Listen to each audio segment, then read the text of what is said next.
SAMAR-modellen beskriver 4 måder at implementere IT-teknologi i undervisningen. Bogstavet S står for Substitution, og her er der tale om, at teknologien anvendes som en ren erstatning for noget, vi lige så godt kunne have gjort med analoge materialer. Bogstavet A står for Augmentation, og her anvendes teknologien, så den udvider. Det vil sige, den forbedrer, effektiviserer og kvalificerer brugen af de eksisterende værktøjer, men stadig på en måde, så det ikke ændrer noget væsentligt i læreprocessen.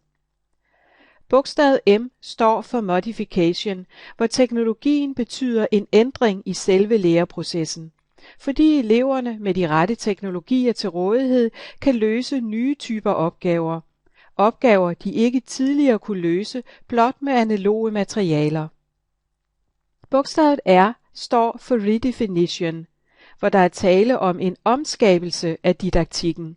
Teknologien åbner mulighed for at skabe et nyt didaktisk fundament, hvor eleverne bruger teknologierne til læreprocesser, der bygger på kollaborativt samarbejde, videndeling og eleverne som producenter og formidlere, alt sammen uafhængigt af tid og sted. I de 2 nederste tilfælde er der ifølge modellen tale om, at vi styrker læreprocessen, hvor der i de 2 øverste tilfælde er tale om en transformation af læreprocessen. SAMAR-modellen siger altså ikke blot noget om de teknologier, vi bruger, men også noget om de læreprocesser, de bliver brugt ind i. Vi forsøger her at illustrere de enkelte trin med praktiske eksempler, og starter på det nederste trin, hvor teknologien anvendes som erstatning. Et eksempel på det kunne være, at eleverne læser e-bøger i stedet for at læse analoge bøger, eller at de anvender simple digitale skriveværktøjer som erstatning for papir og blyant. I begge disse eksempler er der blot sat strøm på analoge materialer. Ingen af stederne vil det ændre noget væsentligt i elevernes læreproces. Et andet eksempel kunne være brugen af de mange træningsapps til tablets. Mange af disse apps tilfører ikke noget nyt, men er blot typisk en erstatning for forlagenes analoge engangsmaterialer.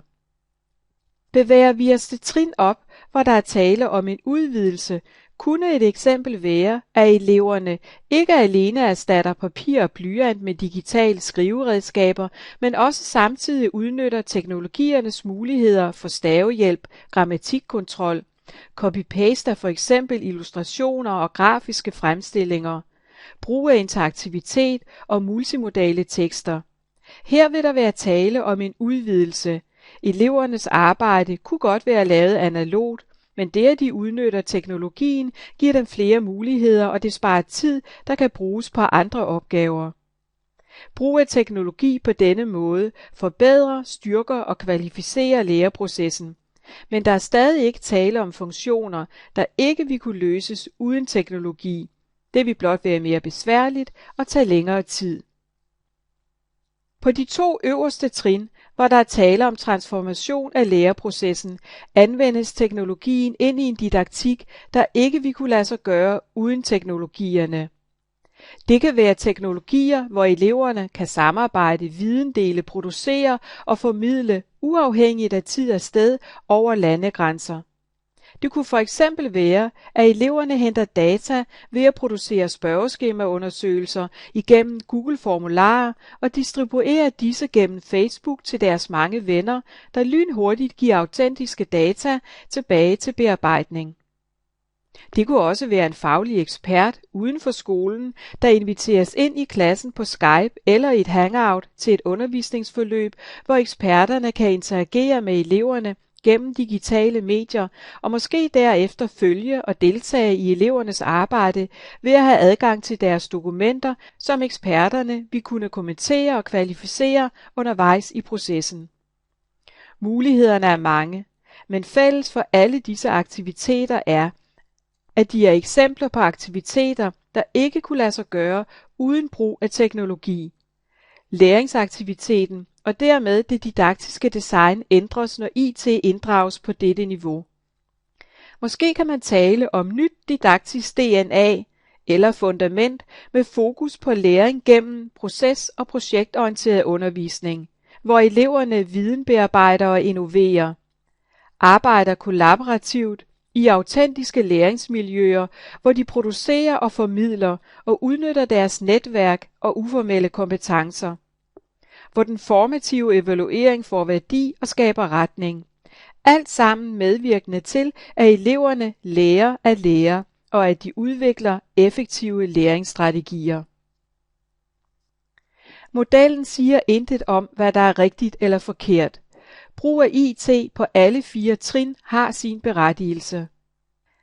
Det er altså ikke forkert at anvende IT som erstatning for analoge materialer. Det hører med til elevernes digitale dannelse at kunne betjene mange teknologier. Det hører også med, at de kan udnytte teknologierne til at udvide og kvalificere arbejds- og læreprocesser. Men modellen pointerer, at hvis vi for alvor vil udnytte potentialet i IT i skolen, der hvor IT kan gøre en forskel, så er det ikke nok at implementere teknologien som en erstatning for noget, vi gør i forvejen.